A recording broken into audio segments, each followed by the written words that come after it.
Olá, bom dia, boa tarde, boa noite, meus amigos concurseiros de Santa Catarina, futuros professores de História.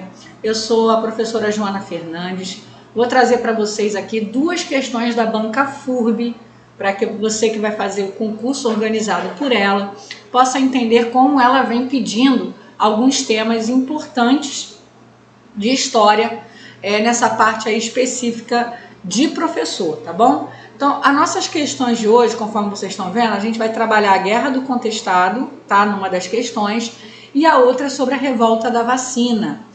E eu quero, antes da gente entrar na questão, mostrar para vocês aqui o contexto onde essas revoltas ocorreram e a gente poder ter uma rápida análise dessas duas revoltas e depois fazer a questão, que assim você vai consolidar, relembrar e consolidar o teu conhecimento sobre esses temas, e eu tenho certeza que a banca pedindo na tua prova, você não vai ter dificuldade alguma de acertar essa questão, tá bom?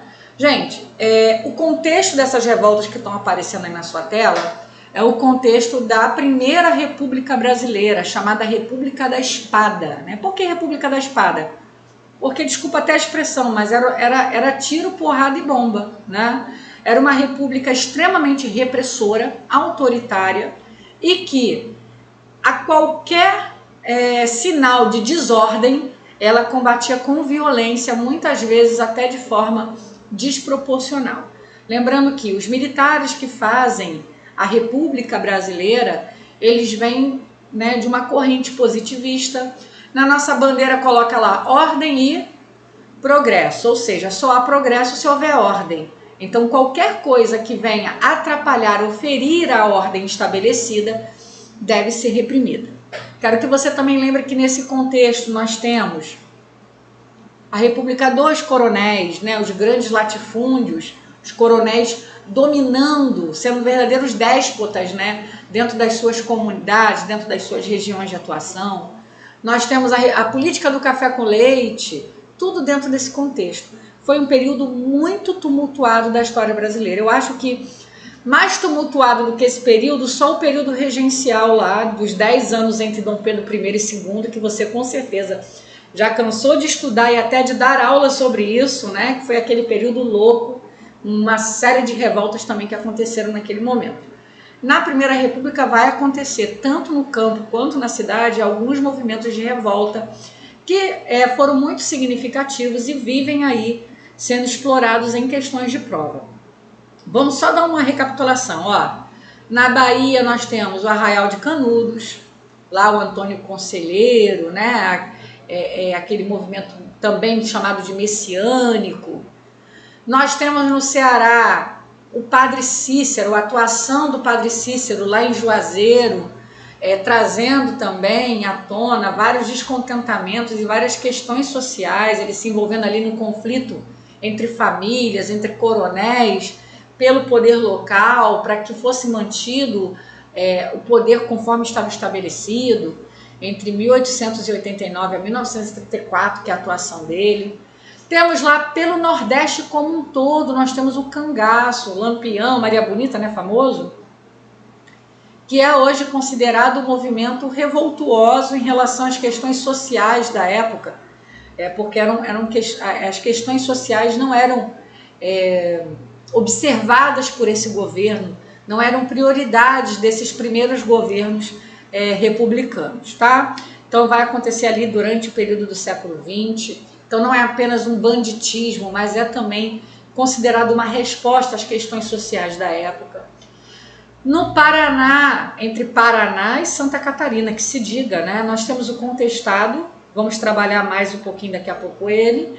No Rio de Janeiro você tem a Revolta da Vacina, 1904, e a Revolta da Chibata, 1910. Essas duas aqui são consideradas revoltas urbanas, porque vão acontecer na cidade do Rio de Janeiro, então urbanizada e capital do Brasil. As demais são consideradas rurais. Vamos até aí? Vamos falar então do Contestado. O Contestado vai acontecer entre Paraná e Santa Catarina, porque justamente ali entre o estado do Paraná e a Santa Catarina havia uma região que não tinha uma fronteira bem delimitada, então não se sabia ao certo se pertencia ao Paraná ou se pertencia a Santa Catarina. E nessa incerteza, era uma região extremamente negligenciada e abandonada pelo poder público. Então era uma região de muita miséria, onde viviam caboclos, pessoas da terra, que tentavam ali, de alguma forma, explorar aqueles recursos naturais para sua subsistência. Era uma população rural, extremamente pobre e que perdia muito espaço econômico para os grandes latifúndios e para os coronéis. Tá? Essa população já não estava feliz há algum tempo naquela região. O José Maria se apresenta como uma reencarnação de um monge que viveu, no período anterior. Ele diz que tem ali uma mensagem, do céu, uma mensagem divina para aquela população, e ele começa a agregar seguidores. E por conta do José Maria ser o grande líder, catalisador, que unificou essa população descontente, essa revolta durante muito tempo foi vista como uma revolta messiânica, fruto apenas de um fanatismo religioso, o que hoje já se sabe que não é. Houve ali questões sociais muito sérias, questões territoriais muito sérias, que vão basear a revolta dessa população. E aí a questão religiosa ela vem mais como a cereja do bolo para que a revolta aconteça. A população rural que vivia nessa região era poceira, ou seja, eles não tinham documentação que desse a eles a propriedade daquela terra, mas muitos ali, as famílias estavam há muito tempo nessas terras, há gerações já nessas terras, tinham as terras como sua, apesar de não ter uma documentação que lhe desse essa posse oficialmente. E aí vai ser feita a construção pelo governo federal de uma ferrovia ligando São Paulo ao sul do Brasil. Quem vai ser contratado para isso? A Brazil Railway Company, uma empresa internacional, uma empresa norte-americana, e como recompensa, como pagamento pelos seus serviços, ela vai receber 15 quilômetros de extensão de terra de cada lado da ferrovia, justamente naquela região contestada, a região do contestado. Ali era uma região abundante em madeira, então o projeto da Brazil Railway era a exploração dessa madeira para obter ali lucros bem satisfatórios que compensariam a construção dessa ferrovia.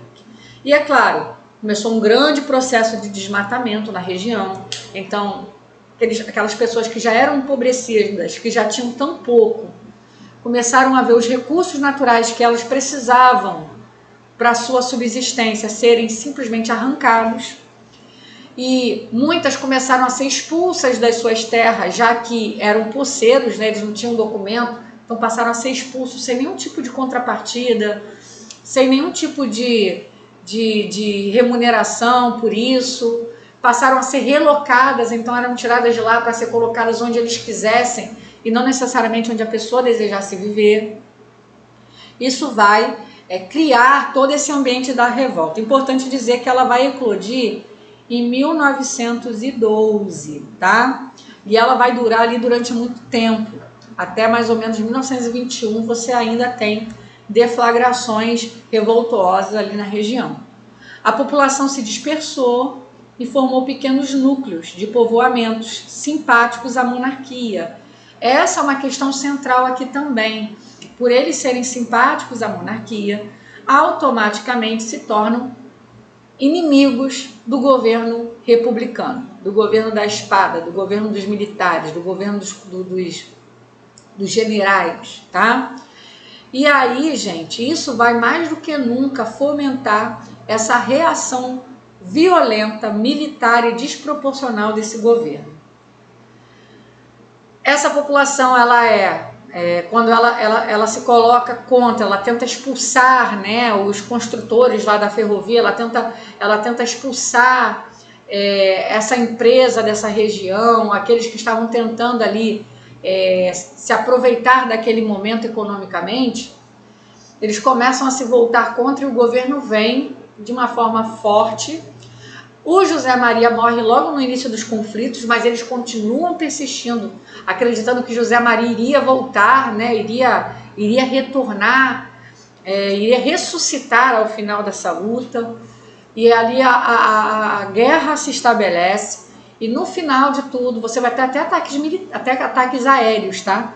Aos contestados, ao contestado, né? Ao movimento do contestado. Até que ao final do conflito você tem ali, depois da forte repressão do governo, você vai ter a morte de mais de 9 mil pessoas, pouco mais de 1.000 militares e o restante população mesmo, cabocla, o pessoal que estava ali dentro dessa revolta, tá bom? Então essa é a revolta do contestado, que vai marcar essa República da Espada, né, essas questões sociais do sul do Brasil durante esse período da Primeira República.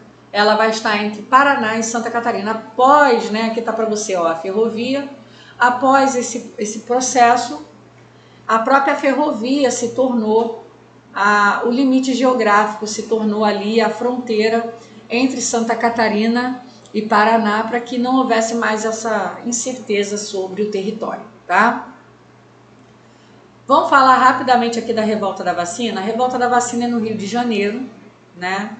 É uma revolta liderada pelo prefeito Pereira Passos, juntamente com o sanitarista Oswaldo Cruz.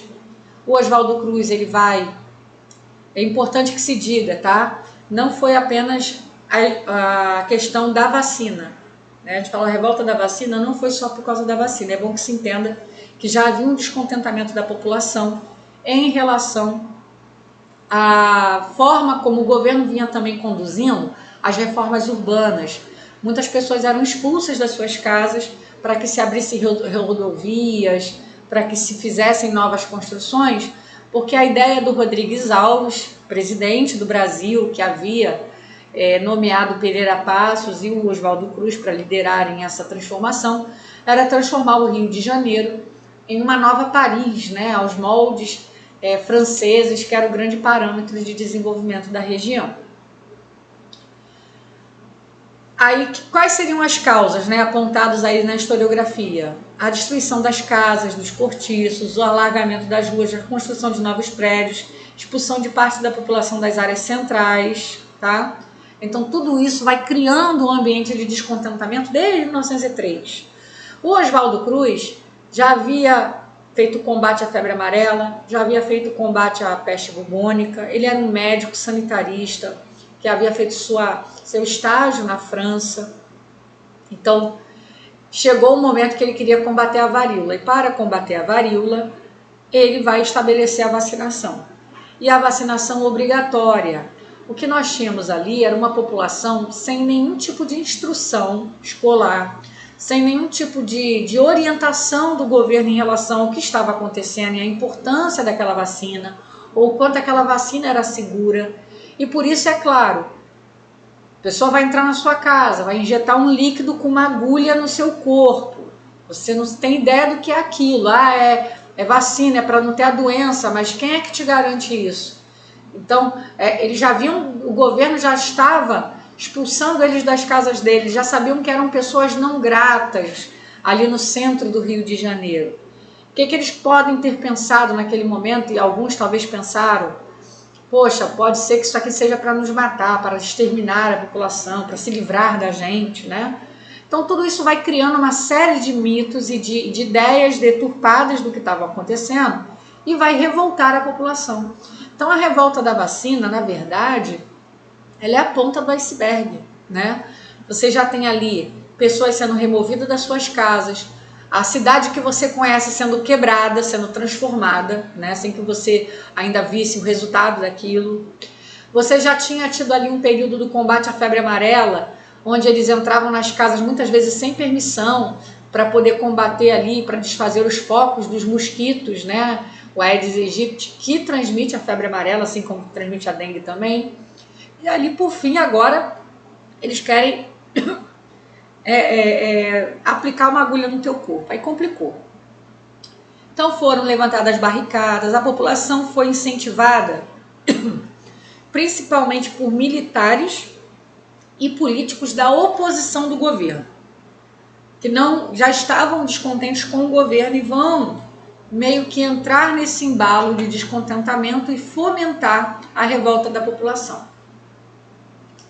Eles vão levantar barricada, eles vão querer impedir que os sanitaristas vacinem as pessoas, eles vão quebrar várias regiões lá onde estavam, desfazer as reformas urbanas na marra, né, expulsar sanitaristas.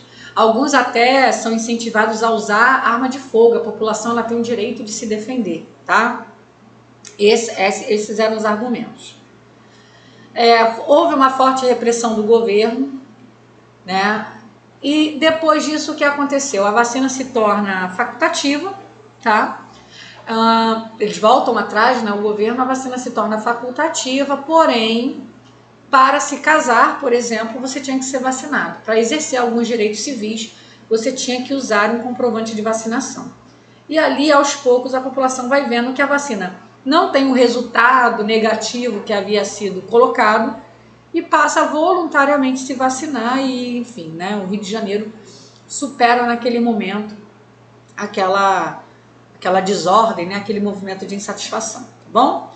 Então vamos para a questão. Pessoal, interrompendo só um pouquinho a sua aula, a gente já volta para resolver as questões. Deixa eu mostrar para vocês que estão se preparando para concurso de professor de história. O meu curso está completo para você se preparar, tá? Eu tenho um curso completo em vídeo, com vídeo aula, com PDF, com questões comentadas em vídeo, para você se preparar não somente para esse concurso, né, como outros concursos para o cargo de professor de história, ok? Se você quiser conhecer o nosso curso, aqui ó, no site é o expressoconcurso.com.br, tem um link aqui na descrição. Você vai ver logo aqui o banner, ó, curso professor de história, academia 2.4. Clicou aqui, vai abrir para você toda a explicação de como o nosso curso funciona. Você lá vai ter mais de 90 videoaulas gravadas, mais de 800 questões que eu resolvo em vídeo. A gente vai resolver agora, né? Mas em vídeo tem lá mais de 800 questões para você, tema separada por tema. Você vai ter a teoria e depois vai ter as questões para não ter dúvida. Você vai poder baixar também o material, né? Os slides das aulas em PDF para poder ter aquele material de revisão nas suas mãos. Aqui no nosso site também você vai ter acesso a uma degustação, né? Algumas aulas do curso para você ver como o curso está organizado, como essas aulas foram gravadas e ter mais segurança na hora de adquirir. Aqui está um pouquinho sobre mim, depois você vê aí o meu currículo, né? A minha formação. E você vai ter aqui, ó, História Antiga, Idade Média, Idade Moderna, Brasil Colônia, África, Idade Contemporânea, Brasil Império, Brasil República, Historiografia, isso é um grande diferencial, onde também vamos trabalhar aspectos do ensino de história, tema que tem sido cada dia mais recorrente aí nas provas. E você tem, para adquirir esse nosso curso, 3 opções, tá? 3 opções aqui. Primeira opção, professor, eu só quero para estudar para esse concurso. Eu vou estudar para esse concurso, preciso daquele gás, daquelas aulas para me trazer realmente a memória que eu já estudei. E eu quero fazer as questões com você, quero ver você corrigindo questões em vídeo, que eu acho que isso vai ajudar a consolidar esse conhecimento para ir bem na prova. Temos aqui 3 meses de acesso, pelo valor, gente, de R$ 169, super acessível. Você vai ter 3 meses de acesso aí, tempo suficiente para você se preparar para essa prova. Agora, se você pensa assim, ó, eu vou fazer essa prova, mas eu também quero fazer outras e quero me preparar com um pouco mais de calma, nós temos aqui a possibilidade de você ter o curso por 1 ano. Essa daqui é a mais popular, normalmente que as pessoas mais costumam aderir, por R$ 249. Você paga um pouquinho mais e vai ter 1 ano aí de curso para você poder usufruir da nossa plataforma, tá? 2 anos de acesso, quero estudar a longo prazo, quero poder, né, revisando as aulas, quero ter bastante tempo para estudar. 2 anos de acesso, valor aí de R$ 399 para você, tá bom? Aqui também na plataforma você vai ver um vídeo onde eu vou mostrar para você a plataforma do curso, como a plataforma está estruturada, tá? Você tem a possibilidade também de experimentar o curso, caso você não fique satisfeito, né? Você pode estar cancelando. Então tá aqui para você, gente. Olha lá o nosso curso, que eu tenho certeza que ele vai te ajudar bastante. Eu lembro quando eu estudava para os meus concursos de professor de história, como era difícil achar a parte específica do meu edital, tá? Aqui você encontra todas essas aulas da parte específica do seu edital. E aqui tudo explicadinho. e eu tenho certeza que caso você venha adquirir, você vai estar muito bem assessorado aqui por essas aulas e por esse material de suporte para chegar bem preparado. Olha, não existe sensação melhor que você sentar para fazer uma prova sentindo assim, eu estou pronto para fazer, né? Se for difícil para mim, é difícil para todo mundo.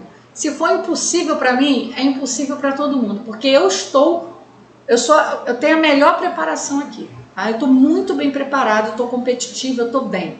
E você pegar a questão e nenhuma questão você ficar sem saber do que está falando, você conseguir situar essa questão, compreender essa questão e às vezes mesmo sem saber exatamente aquele conteúdo completo, mas conseguir ali chegar na resposta pelo teu amplo conhecimento historiográfico. Então, esse curso vai te ajudar a abrir a sua mente e você chegar ali bem treinado para resolver as questões lá da sua prova, tá bom? E também você que vai fazer cargo, né, já que você vai fazer para magistério, temos aqui também, ó, em PDF, tá?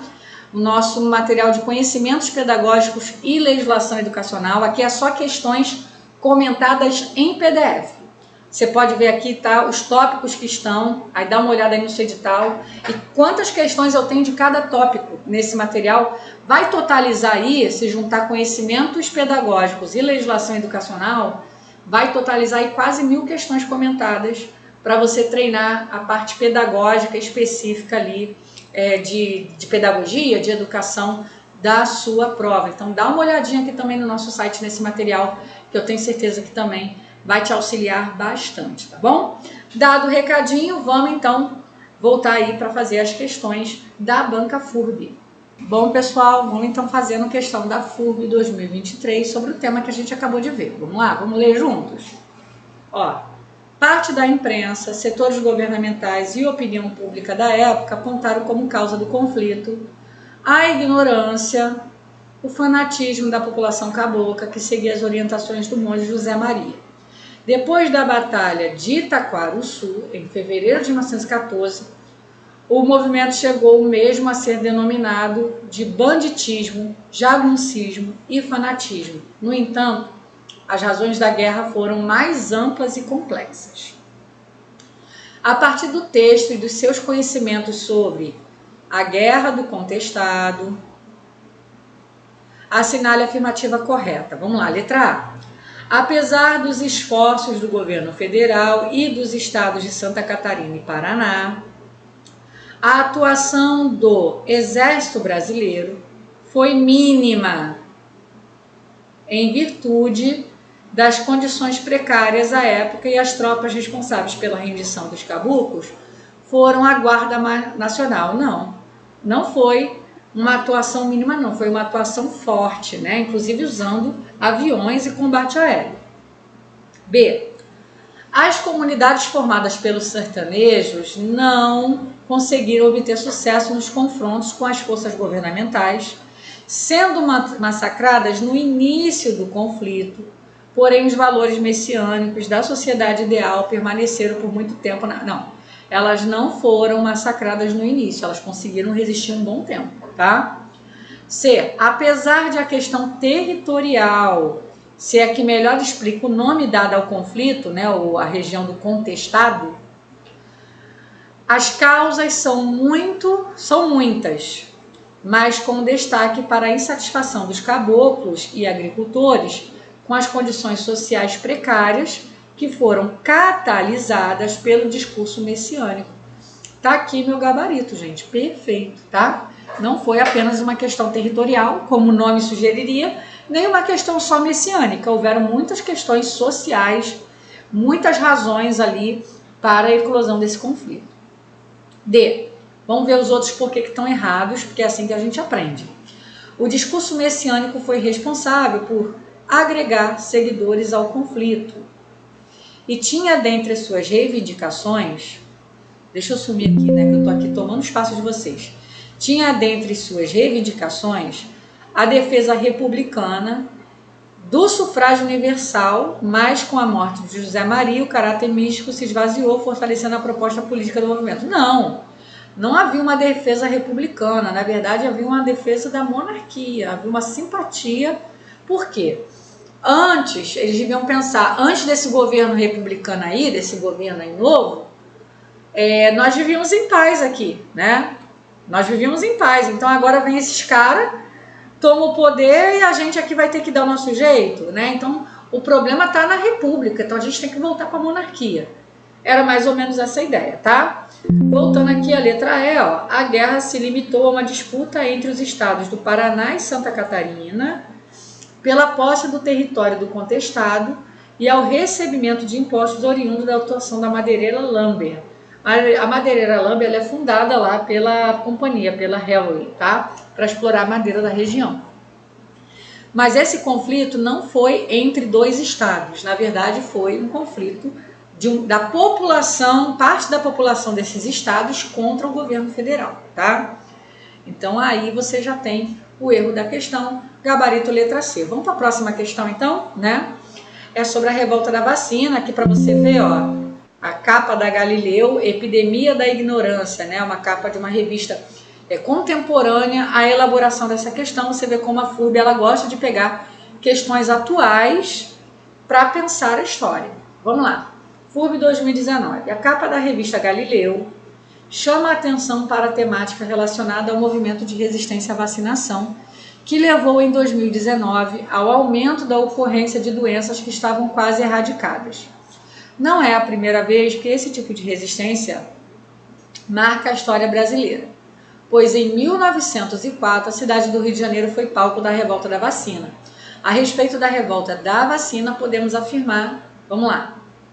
Letra A. Foi uma revolta que teve como apoiadores os integrantes do Partido Conservador, que tinham um posicionamento contrário às políticas sanitaristas, por considerá-las ineficazes e responsáveis pelo aumento da pobreza na capital federal. Não foi um movimento de um partido político, tá? De uma vertente política. Teve participação política, os políticos de oposição ao governo, meio até de forma oportunista, tá? Podemos dizer assim, se aproveitaram daquele momento de insatisfação daquela população mais humilde para incitar, né, a população contra o governo e criar a desordem necessária para tentar depois tirar do poder o presidente Rodrigues Alves, como aconteceu, tá? Letra B, ó, o que está falando a letra B? Foi uma resposta à indicação de Oswaldo Cruz para a coordenação dos trabalhos de erradicação da doença no Brasil, que incluiu a vacinação e o estabelecimento de uma política de controle da natalidade. Gente, não foi necessariamente uma resposta, né, de contra a indicação dele. O problema não era o Oswaldo Cruz. O problema foi que, juntamente com as coisas que o Pereira Passos já estava promovendo, o Oswaldo Cruz vai também estabelecer uma política higienista autoritária, na medida em que a população não estava recebendo, né, o conhecimento, a orientação, a educação necessária para compreender o que estava sendo feito, tá? C. Apesar, né, da reação da população do Rio de Janeiro ter provocado intensas manifestações, o prefeito Pereira Passos manteve a decisão da obrigatoriedade da vacina. Não. Quando a população começou a mostrar toda essa insatisfação, a vacina passou a ser facultativa, voluntária, tá? E aí sim, claro, estabelecendo sanções civis para quem decidisse não se vacinar. Mas as pessoas não iam entrar na tua casa, segurar você e injetar a vacina na força. Isso não ia mais acontecer. Porém, se você não se vacinasse, você não tivesse esse comprovante de vacinação, você seria impedido, por exemplo, de se casar, né? Já que você poderia portar a varíola. Enfim, então havia uma série de restrições sociais civis para quem não se vacinasse, mas ela deixou de ser obrigatória, tá? Letra D, ó. O projeto de modernização da capital federal estava pautado em um projeto republicano positivista que previa a higienização da cidade e teve amplo apoio dos militares na materialização da obrigatoriedade da vacina. Projeto de modernização da capital estava pautado num projeto republicano positivista, que previa a regeneração da cidade e teve amplo apoio dos militares. Esse amplo apoio dos militares é um erro, tá? Os militares de oposição não apoiaram. E nessa época, os militares já estavam bem divididos em pró e contra o governo, tá? Então não houve um amplo apoio dos militares. Pelo contrário, os militares de oposição incitaram a população contra o governo. E letra E, foi reflexo do descontentamento de parte da população com uma série de medidas governamentais, dentre elas a obrigatoriedade da vacinação e o desalojamento de famílias para reformas urbanas na cidade do Rio de Janeiro. Tá aqui meu gabarito bonitão, né? Completão. Você viu que ela foi botando umas casquinhas de banana para você errar, mas você que viu aqui comigo essa revisão rápida, tenho certeza que não erraria uma questão como essa. E vale sim o estudo lá das revoltas do período republicano, no primeiro período republicano, para você não ser pego de surpresa na hora de fazer a sua prova, tá bom? Pessoal, gostou da nossa aula? Eu vou pedir para você se inscrever no nosso canal, deixar o seu like, segue a gente no nosso Instagram, tá? É @expressoconcurso, né? E @Joana, Prof. Joana Fernandes. Aqui na descrição do vídeo eu vou colocar aqui para você ver o endereço lá do nosso Instagram. Se inscreva aqui no canal, ativa o sininho da notificação para ser informada aí de novidades e de outras aulas que a gente venha trazer, tá bom? Fica com Deus, um grande abraço, estuda que a vida muda. Tchau, tchau.